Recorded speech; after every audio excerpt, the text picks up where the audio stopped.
Greetings. My name is John Haworth, and I'm the Senior Executive of the National Museum of the American Indian in New York.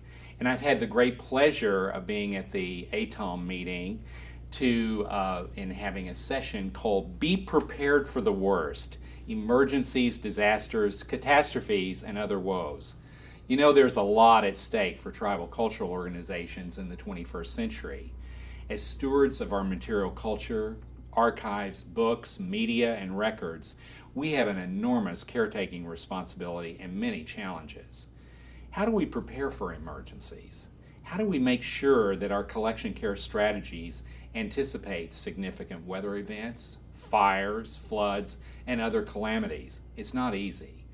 What we talked about today was very much the nitty-gritty, day-to-day realities of planning for emergencies with significant attention to effective responses and practical tips, and also ways to prepare and also ways to respond.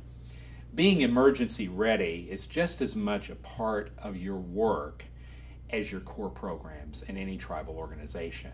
There's an underlying question: what would I do? And I mean that personally. What would I do personally in an emergency? Now, all of us have been caught up in or off guard by some emergency. I mean, when I grew up, the house next door burned down. My grandparents lived through a terrible flood of the Arkansas River. Yes, it happens to all of us. It's important, and we believe that building our field capacities of tribal organizations is key to this work in order to be more effective stewards, and partnership is central. Today you'll meet my colleagues John George, Scott Merritt, and Gail Joice.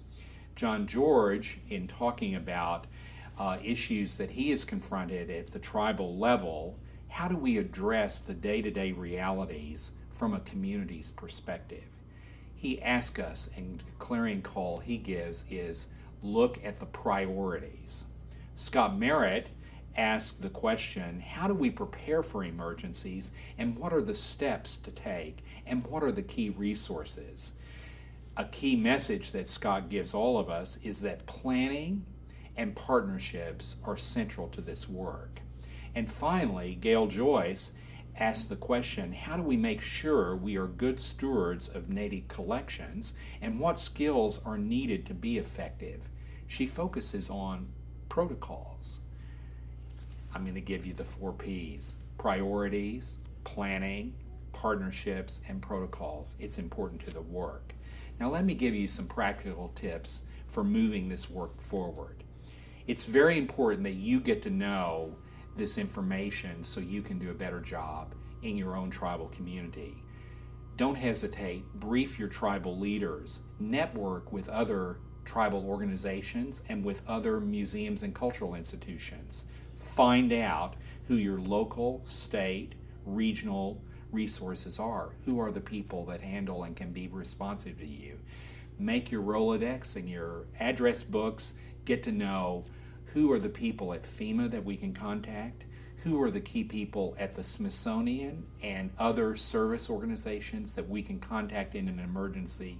And first and foremost, go back and start making a plan if you haven't done so already. Good luck to this. It's quite an adventure.